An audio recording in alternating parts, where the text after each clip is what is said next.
satu turunan, dan merupakan ini adalah materi yang terakhir, karena ini adalah pertemuan yang terakhir untuk semester ini gitu ya, atau untuk mata kuliah matematika dasar untuk anak-anak farmasi. Nah sekarang perhatikan bahwa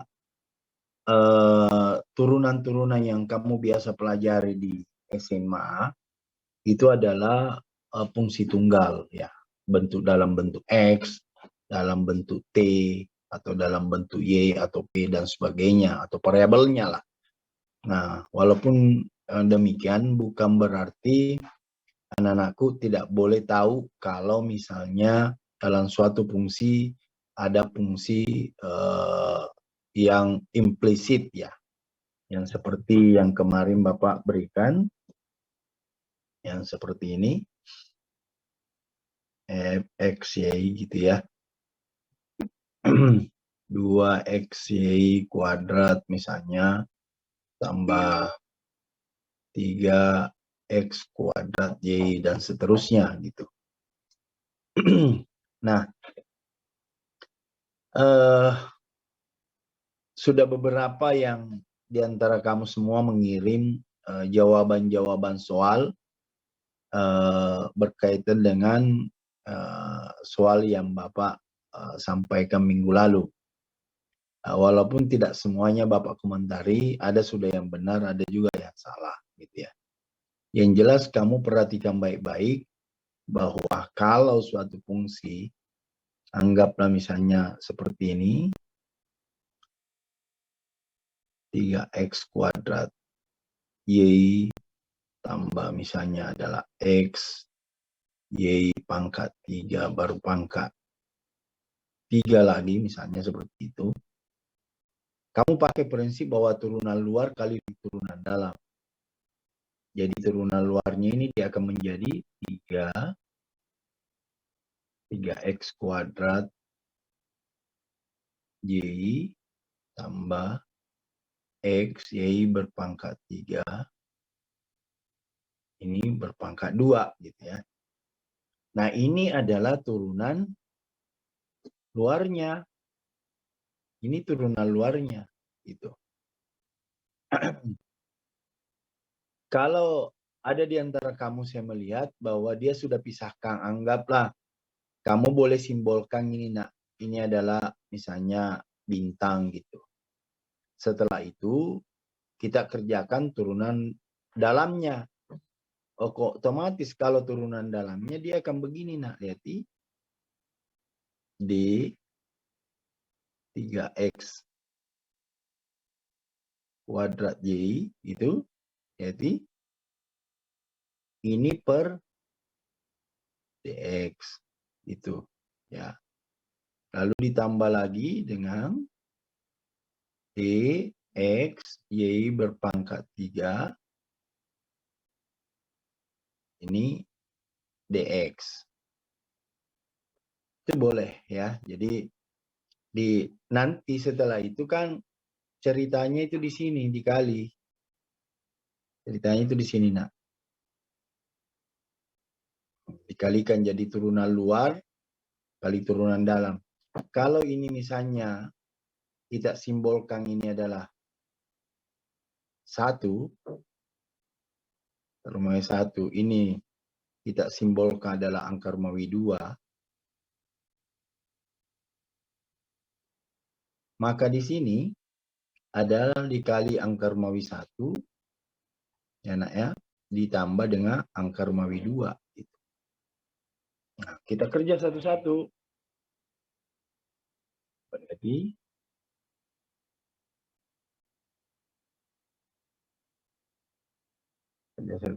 jadi angka Romawi 1 kita lihat, perhatikan baik-baik nak, sama dengan derivatifnya X. Apakah selalu X? Enggak. Bisa saja Y gitu.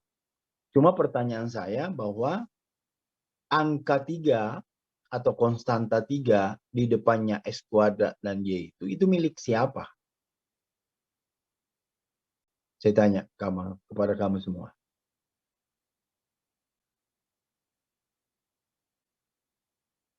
angka 3 tertulis yang Bapak lingkari warna merah ini milik siapa? Halo? X kuadrat. X kuadrat, Pak. Milik siapa? X kuadrat, Pak. Nah, itu menjadi masalah. Nah, jadi 3x kuadrat Y itu, 3 itu milik bersama X kuadrat Y. Gitu. Ya, jadi itu milik bersama. Sehingga pada saat kita turunkan begini, nah, bahwa kalau misalnya kamu turunkan itu adalah X-nya kita turunkan gitu ya, maka dia akan menjadi D6, maaf.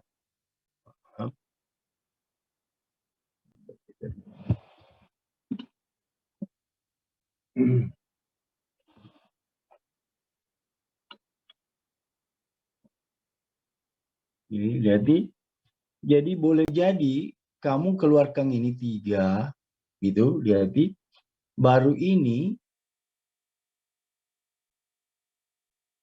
menjadi 2x. Terus di sini dalam bentuk dx per dx. Terus ini adalah, boleh ini kamu keluarkan y-nya. Jadi maaf kalau begini, ini ntar dulu. Ini bisa begini.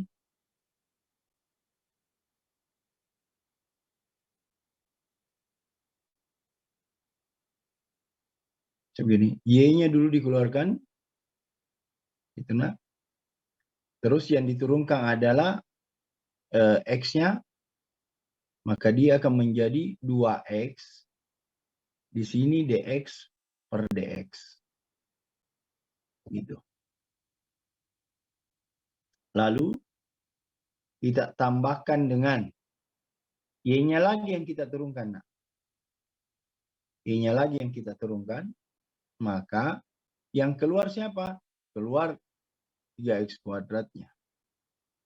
3x kuadrat. Terus kita turunkan y-nya, maka dia akan menjadi dy per dx. Sehingga kalau diperkalikan masuk menjadi 6xy, boleh yx, terserah aja. Gitu. Ini dx per dx, ya udah satu aja, kita coret aja gitu lah. Sudah ada temanmu saya lihat kerjakan seperti itu benar. Lalu ditambah dengan, jadi maaf, tambah dengan 3x kuadrat. 3x kuadrat. Kemana y-nya? Ya udah jadi 1. Turunan y ya 1 gitu ya. Cuma ini adalah dy per dx. Gitu. Itu sudah angka Romawi 1. Gitu. Sekarang lihat yang angka Romawi 2. Nah, kebetulan tidak ada konstantanya ini, jadi dalam masalah. Boleh keluar x-nya. X-nya dulu keluar, gitu kita keluarkan x-nya. Jadi yang kita eksekusi dulu adalah y pangkat 3-nya.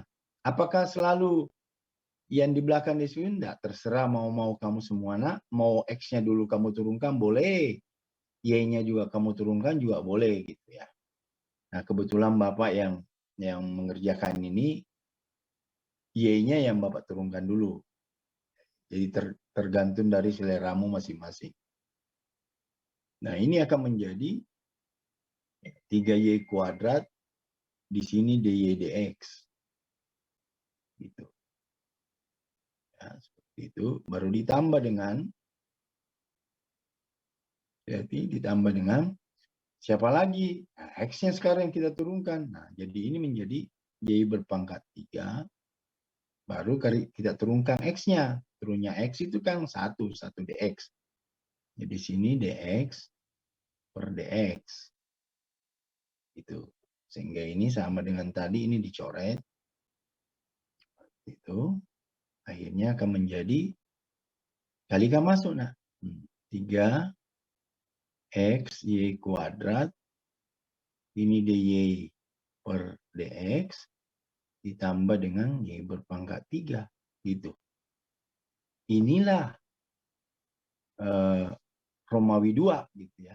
Yang tadi itu nak Romawi di atas. Ini Romawi 1-nya.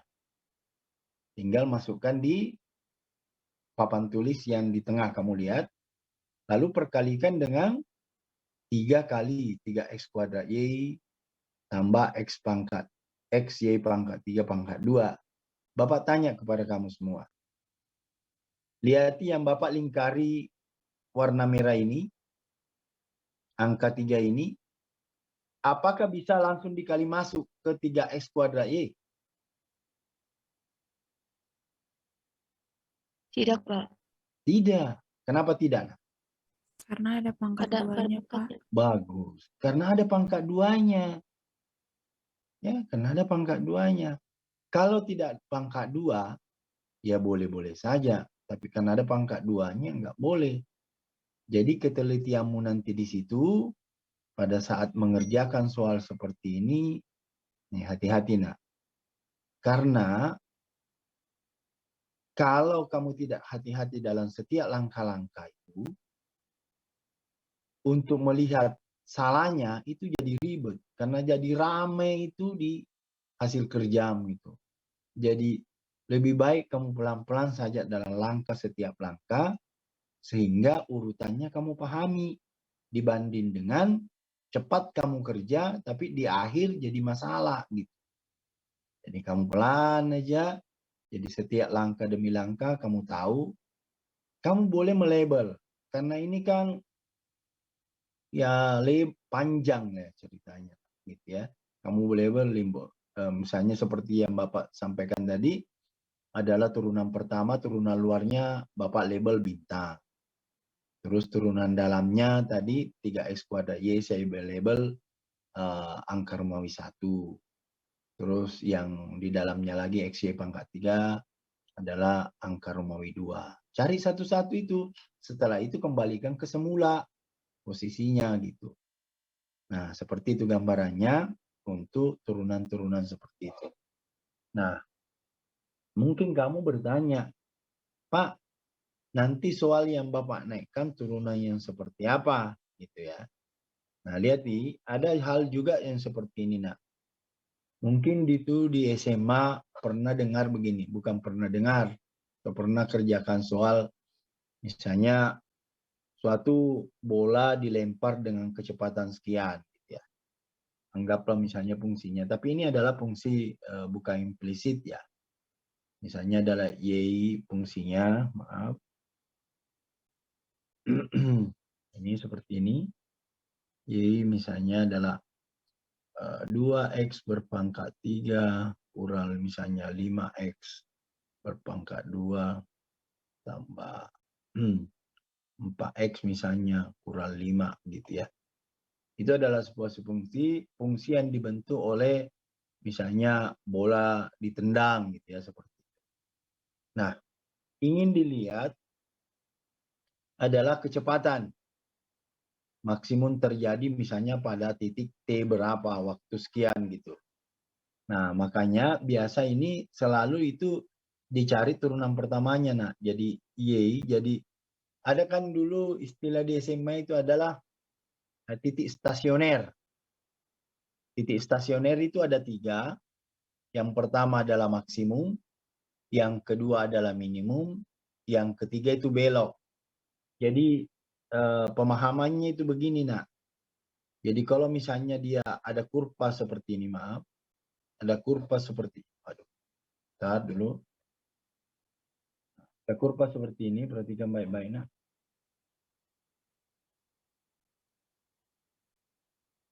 Lihat dia ada kurva seperti itu, lihat di. Nah, ini posisi dia di sini, itu adalah puncak. Dalam posisi itu, terus dia di dalam posisi ini dia menurun. Terus di titik yang Bapak bulati-bulati di sini, pada dia saat dia puncak, dia turun ke bawah, itu namanya titik belok. Sama persis juga di sini. Ya. Y pada saat dia turun ini, dia itu adalah posisinya dia adalah minimum. Nah, pada saat dia di sini bergerak lagi naik, dia akan menuju maksimum. Di titik yang Bapak titik merah itu, dia pada saat itu titik belok. Nah, yang namanya stasioner,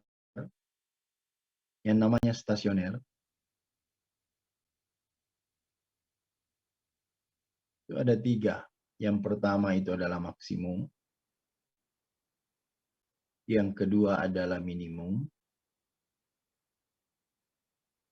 Dan yang ketiga itu adalah belok. Seperti itu. Nah, maksimum itu kapan terjadi?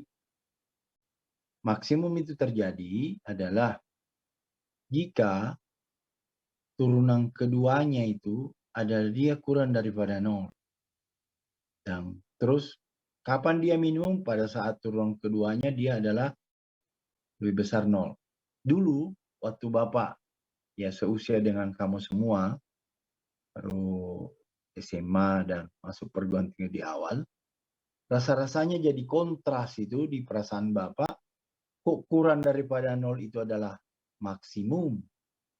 Ya, terus minimum kok lebih besar 0, jadi rasanya apa, enggak enak lah gitu ya. Nah, kalau dia sama dengan 0, berarti kan, kalau turunan keduanya itu adalah sama dengan 0, itulah di titik belok. Itu stasioner namanya. Ya, seperti itu. Sama persis kalau berkaitan dengan cosecant yang ini, yang cosecant, terus secant, dengan cotangens. Kalau cotangens ya udah jelas. Cosecant ini selalu Bapak dulu pikir ini adalah sepercos. Karena dia wali ko gitu ya. Secant itu adalah sepersin karena dia wali S gitu. Ternyata terbalik. Ya, cosecant itu adalah sepersin. Secant itu sepercos gitu. Oke. Semuanya itu akan bisa terekam di kamu semua dengan membiasakan bekerja soal. Jadi apapun kalau kamu sudah terbiasa, seiring mengerjakan insya Allah bisa teringat. Nah, lanjut sedikit supaya bisa pahami. Hati yang papan tulis sebelah kanan, nak perhatikan. Nah, semuanya maksimum minimum belok itu titik pangkalnya, sumbernya itu adalah di turunan pertama. Nah, jadi selalu kita mencari turunan pertama X atau Y aksennya itu harus sama dengan 0. Sumber awalnya di sini. Maka ini kita turunkan menjadi 6X kuadrat kurang 10X itu tambah 4 sama dengan 0. Seperti itu. Nah, kita carilah nilai-nilai X-nya ini gitu ya. Berapa nilai X1-nya, berapa nilai X2-nya. Nilai-nilai yang ada di sini nanti karena dia pangkat 2, maka nilai X-nya itu X1 anggaplah misalnya P, kita dapat X2-nya adalah Q. Mungkin bertanya, kenapa Bapak tahu bahwa ada 2 nilai X-nya? Karena dia pangkat 2. Jadi kalau pangkat 3, ada berapa nilai X-nya? Ada 3. Seperti itu. Kamu paham? Halo? Tidur? Halo? Ya, Pak. Paham maksud Bapak ini? Bapak. Halo? Paham? Paham, Pak. Oke, baik. Nah, silakan kamu screenshot ini, nak. Bapak mau hapus papan tulis yang di tengah.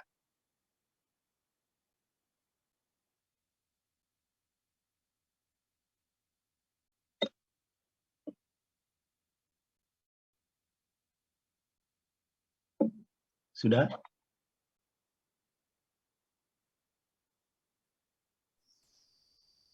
Sudah, Pak. Oke, baik. Itulah jeleknya memberikan mata kuliah yang berkaitan dengan, bukan berkaitan, yang bentuknya harus hitung-hitung seperti matematik, fisika, kimia, dengan cara daring. Karena saya tidak bisa melihat wajah-wajahmu semua. Wajah-wajah orang yang mengerti dan tidak mengerti itu ketahuan. Kalau begini kan susah, nak. Saya melihat kamu mengerti apa tidak. Ya, baik. Kan? Nah, dapatlah nilai kita X1 dan X2. Nilai X1 dan X2 inilah apakah fungsi itu adalah dia maksimum atau minimum atau belok. Nah, untuk mengetahui itu ya kita cari F2-nya. Kita cari F2-nya. Nah. Oh, gitu. Jadi kalau diturunkan F2-nya dia F2-nya tadi ini yang saya turunkan di sini, nak, ya 6X pangkat 2 kurang 10X tambah 4. Ya. Kalau diturunkan lagi dia akan menjadi 12X kurang 10. Masuklah. Jadi untuk berarti X1 sama dengan P misalnya, itu kita masukkan. Di sini adalah 12 kali V kurang 10. Kalau ini nilainya adalah kurang daripada 0, maka dia adalah maksimum. Kan? Jadi untuk X satunya sama dengan, maaf, X2-nya sama dengan Q, masukkanlah di sini, nak, 12. Ini adalah Q kurang 10. Kalau ini adalah maksimum, besar daripada 0, maka dia adalah minimum.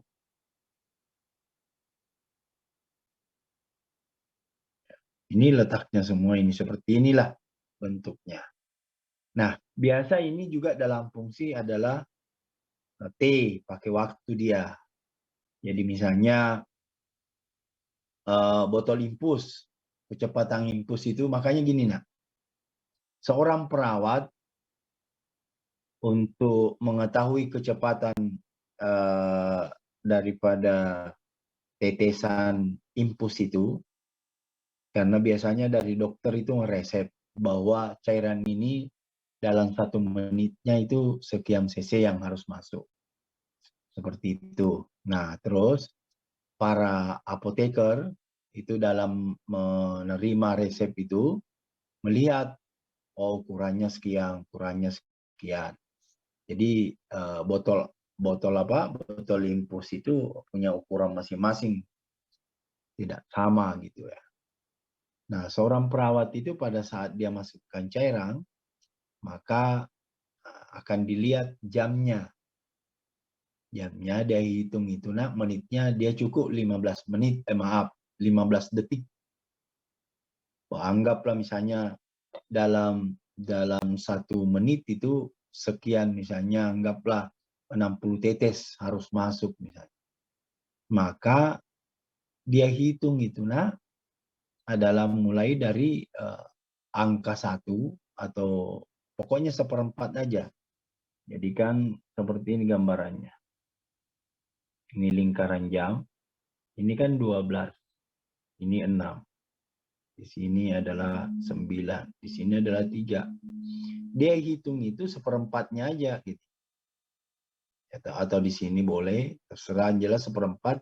Setelah itu dikali 4. Karena kalau dia hitung sampai full 1 menit kan kelamaan. Seperti itu gambarannya. Jadi dia catat. Kamu juga nanti pada saat kerja anggaplah kamu kerja di apotik, terus menerima resep dari seorang dokter yang berkaitan dengan impus dan sebagainya, kamu harus tahu bahwa oh ini impus ini sekian mililiter yang ada di dalamnya gitu. Itu harus dicatat dengan baik-baik. Karena itu berbeda, kadang ukurannya berbeda. Apalagi kalau kamu kerja di DPO-nya di rumah sakit gitu. Ya, itu lebih banyak lagi gitu.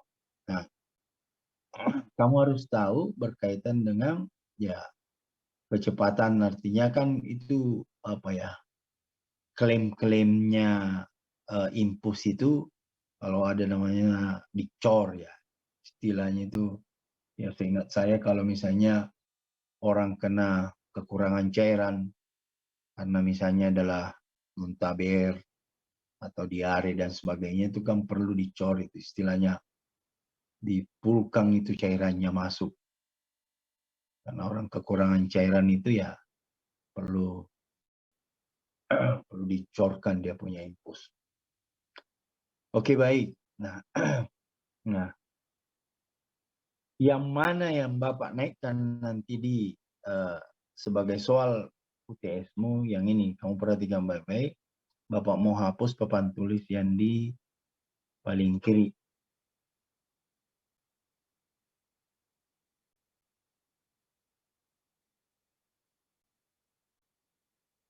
Setelah matematika dasar hari ini, apa perkuliahanmu lagi? Mata kuliahmu? Bahasa Indonesia, Pak. Oh, masih Indonesia. Baik. Belum ada tugas-tugas praktek, nak? Belum ada? Belum ada ya? Belum, Pak. Ya, kayaknya itu banyak, nak. Kamu lihat di nomor 1 itu, nak. Maaf. Nomor 1 itu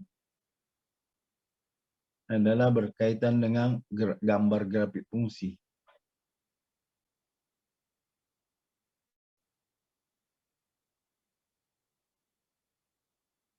Ya, gambar grafik fungsi. Terus yang kedua adalah berkaitan dengan limitnya, nak. Jadi kalau nomor 1 ini kamu benar gitu grafiknya, alamat untuk benar nomor 2 sangat besar. Tetapi kalau gambar grafik fungsimu yang pertama ini adalah kurang tepat, maka saya curigai untuk limitnya juga peluangnya sangat besar.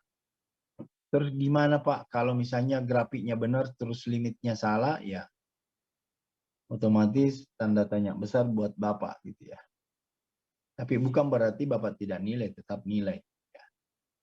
Jadi limit yang ada di sininya adalah limit kiri dan limit kanannya. Jadi mohon untuk anak-anakku semua diperbaiki gambar grafiknya.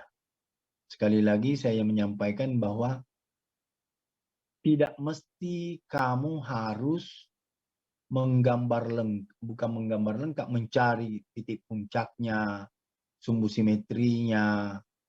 Ya, tidak perlu. Yang perlu kamu tahu itu adalah yang pertama adalah ini grafik menghadap ke atas apa ke bawah. Terus dia memotong sumbu X-nya di mana dan memotong sumbu Y-nya di mana. Itu aja. Kan? Jadi saya ulangi kembali, menggambar grafik ini tidak mesti nak ya.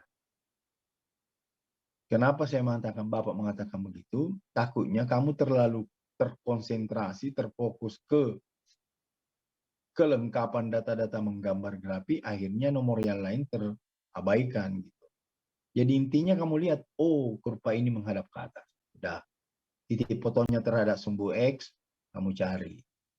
Titik fotonya terhadap sumbu Y, kan ketahuan gitu, kamu bisa lihat gitu. Dan tidak mungkin Bapak berikan mencari titik potong sumbu X yang ribet-ribet benar, yang harus menggunakan rumus ABC. Ya kan? Dengan cara memfaktorkan pun sudah dapat gitu ya. Bagaimana kalau tidak kamu kuasai memfaktorkan, ya mau diapa, kembali ke rumus ABC tadi. Itu. Terus ya silakan lihat batasnya, intervalnya yang diberikan. Nah, oke, setelah itu limit kiri, limit kanan. Pegang baik-baik, suatu limit mempunyai nilai jika limit kiri dan limit kanannya ada dan sama. Bapak ulangi, suatu nilai limit itu ada nilainya jika limit kiri, limit kanan, nilainya ada dan sama. Harus sama. Tidak boleh tidak. Baik. Sekarang yang ketiga adalah berkaitan dengan pH. pH ini melibatkan ada dua pokok bahasan. Yang pertama adalah eksponen. Terus yang kedua logaritma. Ya. Jadi nanti adalah menyederhanakan. Jadi misalnya Bapak berikan fungsi fx misalnya seperti ini. Atau fungsi H gitu ya. Lihatin. Bapak berikan fungsi H misalnya anggaplah seperti ini. X pangkat 3 misalnya Y pangkat min 2 itu per misalnya adalah 4 X pangkat min 1 di sini Y pangkat 5 misalnya. Ya. Seperti itu. Lalu Bapak kasih begini nak. Pangkat misalnya adalah sepertiga gitu. Jadi baik-baik. Terus nanti saya tulis X-nya berapa gitu. Y-nya berapa gitu. Seperti itu. Nah, yang kamu harus lakukan seperti ini adalah kamu bentuklah supaya fungsi ini tidak ada yang berpangkat negatif. Ya. Toh kalau misalnya ada yang berpangkat negatif, lalu kamu kerjakan dengan prinsip log, boleh-boleh saja. Yang jelas tidak salah dalam menyederhanakan. Gitu. Nah, saya tanya ke kamu semua. Perhatikan ini, H itu sepertiga. Kalau X pangkat 3, lalu pangkat sepertiga, jadinya X pangkat berapa? Nah? X pangkat 3. Saya ulangi nak, lihati X pangkat 3. Itu kan dia berpangkat sepertiga kan, di luar semua itu kan sepertiga, yang Bapak lingkari sepertiga ini nak. Iya Pak. Maka X yang berpangkat berapa saja? 1 Pak. Pangkat 1 Pak. 1, karena 3/3 karena paham? Iya Pak. Nah gitu. Nah boleh juga nah kamu sederhanakan semua juga yang di dalam. Coba lihat di saya.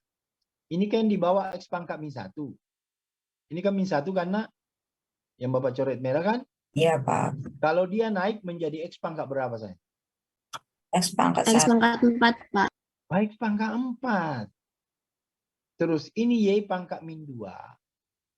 Ini kan di atas min 2. Supaya jadi positif. Kalau ke bawah jadi pangkat berapa nak? Y pangkat 7. Pangkat 7. Iya kan? Jadi selesaikan dulu di dalam. Baru nanti kamu kalikan yang di luar ini yang sepertiga nak. Gitu. Dan yakinlah tidak mungkin juga Bapak berikan soal. Ini hanya contoh yang tidak sederhana gitu. Yang bikin repot kamu enggak. Cuma saya hanya inginkan nanti ada nilai-nilai X yang Bapak berikan. Itu misalnya seperti kemarin. Jika log sekian, misalnya log 3 adalah nilainya sekian gitu. Atau log 2 nilainya sekian. Nilai-nilai itu digunakan di dalam menyelesaikan soal ini. Bukan tidak dipakai gitu loh. Ya.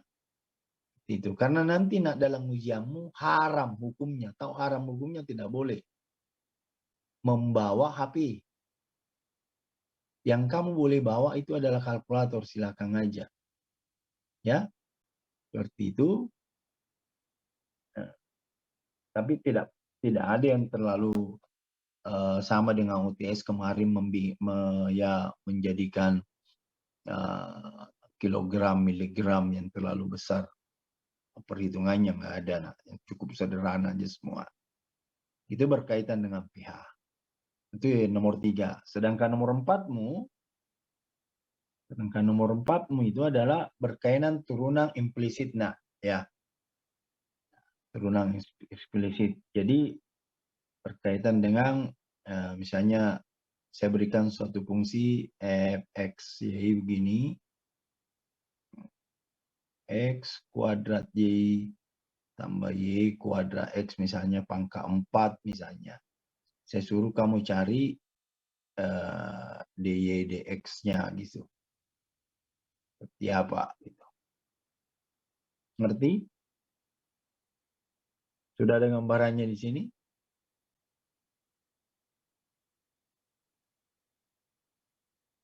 Halo? Sudah, Pak. Irina Alit Krombe. Irina, Ya, Pak. kamu dengar Bapak? Dengar, Pak. Coba nomor 1 gambar grafik fungsi kamu paham itu nak? Nomor 1mu nanti? Paham, Pak. Oke. Terus nomor 2 limit kiri limit kanan? Ya, Pak, paham. Oke. Terus yang nomor 3 pH? Ya, Pak. Nah, eksponen logaritma nak ya. Terus yang keempat adalah berkaitan dengan Turunan.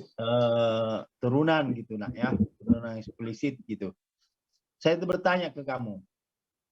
Turunan eksplisit ini dibanding dengan misalnya kalau Bapak berikan turunan kosin atau Euler, yang mana lebih kamu senangi? Saya tanya. Saya lebih suka yang kos, Pak. Yang kos apa segala gitu? Iya. Iya, Pak. Dibanding dengan yang eksplisit ini. Iya. Oke, baik. Kalau berkaitan dengan Euler, Len apa segala nak? Itu masih agak kurang, Pak. Enggak kurang. Jadi yang kamu tahu adalah berkaitan dengan kos apa segala gitu ya. Jadi kalau misalnya Bapak bentuk ada 2 cos Y sin X misalnya, pangkat 2 tapi dalam bentuk eksplisit, gimana?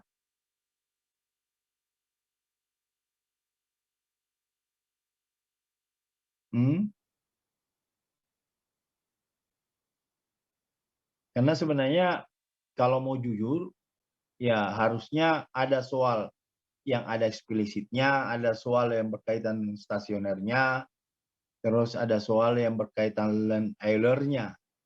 Nah, cuma kan kalau begitu jadinya soalnya lebih banyak gitu. Nah, saya tidak mau menyiksa kamu, nah.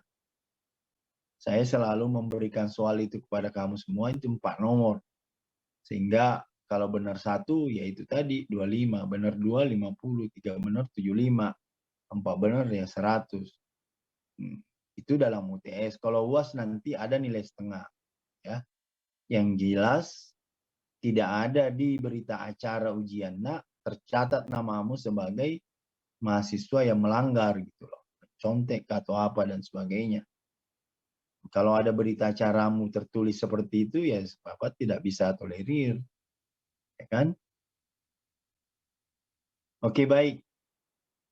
Tidak mungkin juga saya tanya satu-satu semua kamu.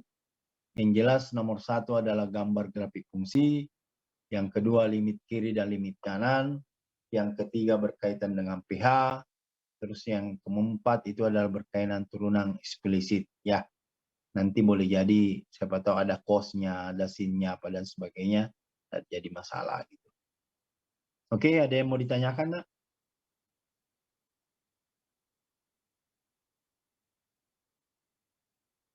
Silakan.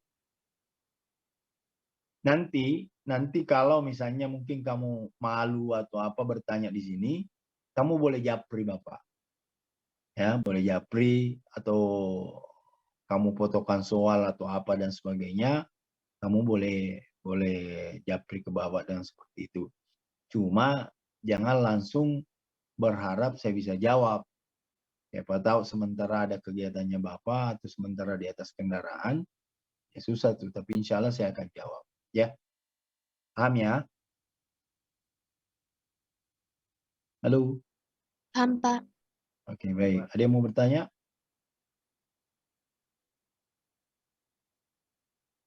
Nggak ada? Nggak ada?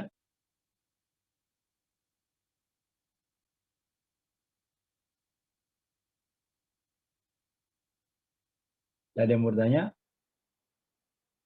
Ini saya lihat kamu ada 232, 33 ini.